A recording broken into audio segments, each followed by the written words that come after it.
안녕하십니까, 알림이 황희두입니다. 이번에 준비한 소식은 국민의힘 그리고 국민의당 이 역풍맞은 적폐들에 대한 내용을 간략하게 전해드릴 예정인데요. 어제 김정은 위원장이 사과할 일이 없다, 문재인 대통령은 빨리 사과를 요구해라, 이런 식으로 주장을 했지만 바로 김정은 위원장의 이런 대단하게 미안하게 생각한다, 이런 사과 소식이 전해지기도 했고요. 또 이후로 오늘 오전에는 속보로 또 기사가 떴죠. 이 북한에 추가 조사를 요구한다는 그런 소식이 또 전해지기도 했습니다. 지금 국민의힘 안철수 씨, 김종인 씨, 하태경 씨 등등 다 틀렸습니다. 북한에 대해서 이런저런 얘기를 했지만 결국 다 틀렸는데, 지금 심지어 세월호를 잘못 비유해가지고 역풍을 맞고 있기도 하고 북한이 사과할 일이 절대 없다, 하태경 씨가 이런 식으로 얘기하기도 했었는데 그것도 틀렸죠. 그래서 지금 이게 어떤 식으로 흘러가고 있는지, 이들이 왜 역풍을 맞고 있다고 말씀드렸는지 핵심적인 내용만 간략하게 전해드리도록 하겠습니다. 앞서 말씀드렸듯이 청와대에서는 피살 사건 관련해서 북한에 추가 조사를 요구하기도 했는데요. 필요할 경우 또 공동조사를 요청한다고 입장을 밝히기도 했습니다. 이렇게 하나씩 이렇게 차근차근 진행을 하는 거죠. 그리고 어제는 또 문재인 대통령 그리고 김정은 국무위원장이 주고받은 친서가 또 공개가 되기도 해서 많은 국민들이 놀라기도 했는데요. 중요한 것은 2015년 8월 박근혜 정부 때입니다. 박근혜 정부 때 북한이 지뢰폭발로 남측 군인 부상, 유감이다, 이런 입장을 밝힌 적이 있었는데요. 남측 군인들이 부상을 당한 것에 대해 유감을 표명한다고 북한이 밝히자 이 박근혜 정부 당시에는 북한이 주어로 명시된 유감을 표명한 건 이번이 처음이라고 말하면서 북한으로부터 사실상 사과를 받아낸 것이라고 말하기도 했습니다. 한마디로 당시에 북한이 유감이라고 표명한 거에 대해서 사실상 사과를 받아냈다, 이런 식으로 얘기를 했는데, 이번에 당시와 지금과 비교를 해봤을 때 유감이라고 표명한 것, 그리고 이번에 정말 대단히 미안하게 생각한다, 보수적인 성향을 가진 이런 국민들조차 당황하고 놀랄 정도로 엄청난 이런 진전이 있었다는 것을 뜻하는 건데요. 그만큼 문재인 대통령과 이 김정은 위원장의 이 친서를 주고받았던 것들, 그리고 여태까지 이 한반도 평화를 위해 문재인 대통령이 한 걸음 한 걸음씩 걸어가고 있었던 게 무의미하지 않았다는 것을 뜻하는 겁니다. 물론 아직까지도 이렇게 전쟁을 계속 좋아하는 그런 전쟁광들이 있는데요.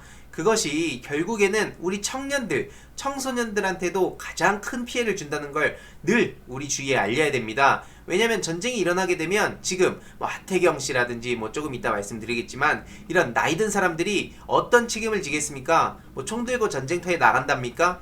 결국엔 우리 젊은 청년들과 청소년들이 전쟁을 대비해야 되고 실전에 뛰어들어야 되는데, 그때 지금 전쟁을 막 주장하고 부추기는 사람들이 절대 책임을 지지 않는다는 게 가장 중요한 핵심입니다.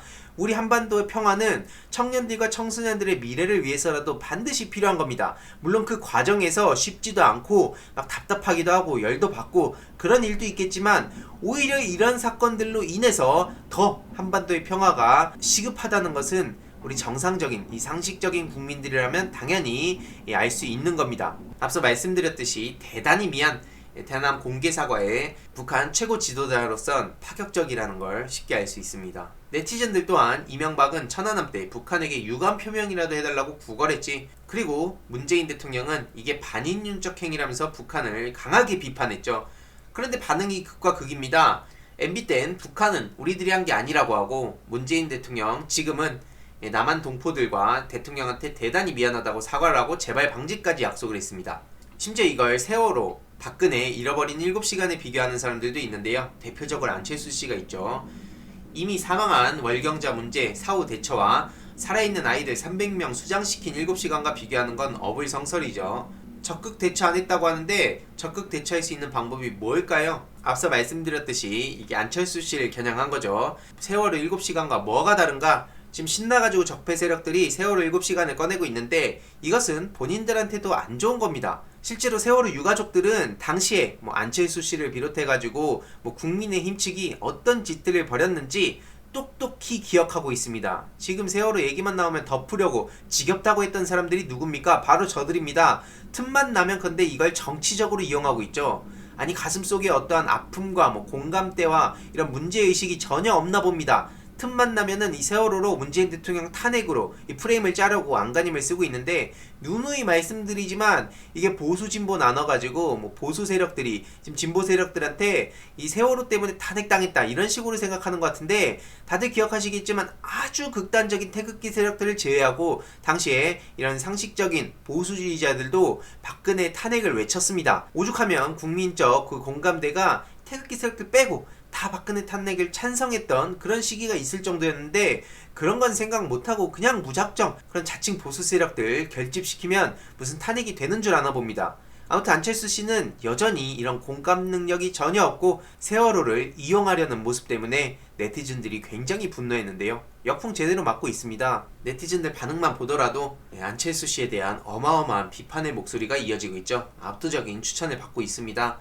출근도 안 하고 관사에 누워있는 거랑 다른 일정 소화한 거랑 같냐? 뭐가 다른지 모른다면 정치 당장 그만둬라. 그게 다른 걸 모르는 것 자체가 당신의 문제라는 거지. 어설프게 문재인 대통령 그리고 박근혜 씨 엮으려다가 실패한 거고요. 김종인 위원장도 문재인 대통령 북한 김정은에게 직접 사과 요구해라, 어제 오전만 하더라도 이런 얘기하고 있었죠. 그리고 하태경 씨 또한 북한이 사과할 가능성은 없다, 이게 택도 없다, 그런 식으로 얘기했죠. 당연히 본인들의 집권할 때에는 이런 사과라는 건 상상도 못했겠죠.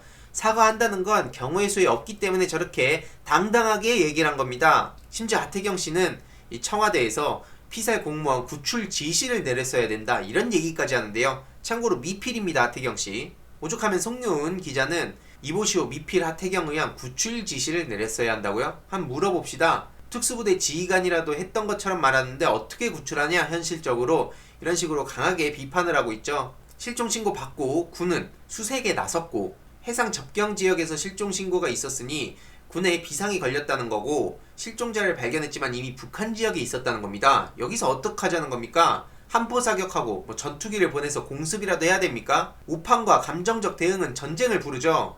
그래서 군대도 모른다면서 이렇게 강력하게 비판을 하고 있고요. 실제로 전방에서의 총 한 발에 우리 병사들의 목숨이 걸려있죠. 사라예보 사건도 다들 잘 아실 겁니다. 아무튼 저렇게 개인 홍보에 언론을 악용하는 사람들, 기자들한테도 이렇게 비판을 하고 있죠. 그만 좀 쓰라고요. 이런 와중에 국민일보 김지혜 기자는 정부 대체에 등 돌리는 2030이라고 하는데, 어떻게든 문재인 정부를 물고 뜯으려는 그런 속셈이 보입니다. 네티즌들 또한 안 속아 넘어가죠. 이게 국민들을 못 지키는 거냐? 나 30, 2030을 그렇게 무식한 언론지가 이간질에 놀아나는 바보 취급하지 말아라. 일베가 글 쓰고 그걸 기사로 쓰고 그걸 또 일베가 인용하고, 참 서로 난리네. 공무원 유가족들도 이 김정은 위원장의 사과를 받아들이며, 그러면서 이걸 계기로 남북관계가 경색돼 있는 게 풀렸으면 좋겠다고 이렇게 입장을 밝히기도 했습니다. 네티즌들 또한 슬픈 와중에도 유가족의 메시지가 참 많은 걸 생각나게 한다면서 적어도 정치적으로는 이용하지 말자. 사과할 줄 모르는 북한이 사과했다고 다 용서할 수는 없지만 유가족께 심심한 조의를 드린다. 이게 또 압도적인 추천을 받았고요. 그리고 TBS에선 김어준 총수의 악의적 인용을 한 조선일보에 이런 정정 요구를 하기도 했는데요. 정정 안 하면 민사소송을 건다고도 했습니다. 조선일보에서 대놓고 이런 식으로 제목을 뽑았죠. 이 와중에 김어준 따옴표하고 그는 월북자, 북한이 화장한 거 따옴표.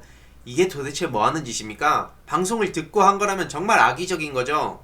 월북하려 한 것이 아닌가, 이런 추정들을 하고 있다. 종합적으로 이렇게 판단을 한 건데, 그걸 월북자라고 단정해서 말한 것처럼 저렇게 따옴표를 따고 있죠. 아무튼 중요한 것은 국민들은 살다가 이런 일이, 이런 반응을 많이 보이고 있습니다. 사과가 의미가 없다면 MB 땐 왜 그렇게 북한에 사과를 요구했냐? 사과할 줄 몰랐는데 사과를 하니까 당황스럽냐?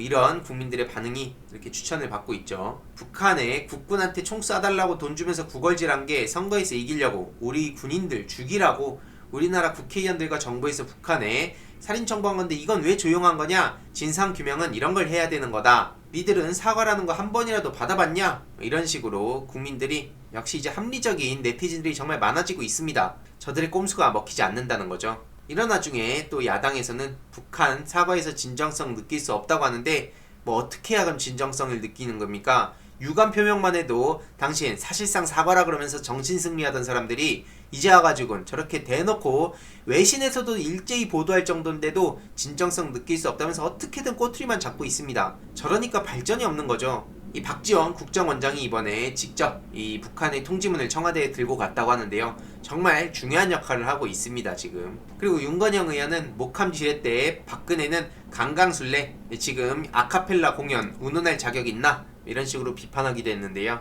요즘 민주당을 보면 정말 속 시원하게 대응을 잘하고 있는 것 같습니다. 단순히 속 시원하게 막 사이다 발언만 한다는 뜻이 아니라 적절하게 대처를 해서 논란이 원래였으면 막 물고 뜯고 막 엄청나게 이게 이어졌을 텐데 지금 신속하게 이제 움직이는 모습들이 좀 보이는데요. 앞으로도 민주당에서 이 180석의 위력을 보여줄 수 있지 않을까라고 생각을 합니다. 아무튼 그래서 오늘의 결론, 지금 뭐 안철수, 김종인, 하태경 씨 등등 이 역풍 제대로 맞고 있고요. 어떻게든 2030을 더 갈라치게 하려는 그런 언론사들의 속셈도 보이는데요.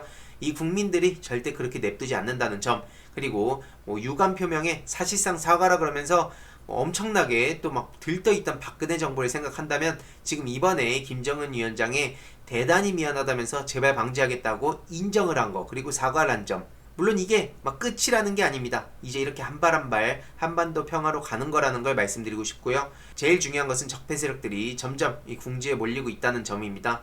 끝까지 목소리 내겠습니다. 이번 내용도 유익했다면 구독, 좋아요, 알림 설정, 멤버십 가입도 정말 감사드리고요. 이 내용도 주위에 널리 공유 부탁드리겠습니다.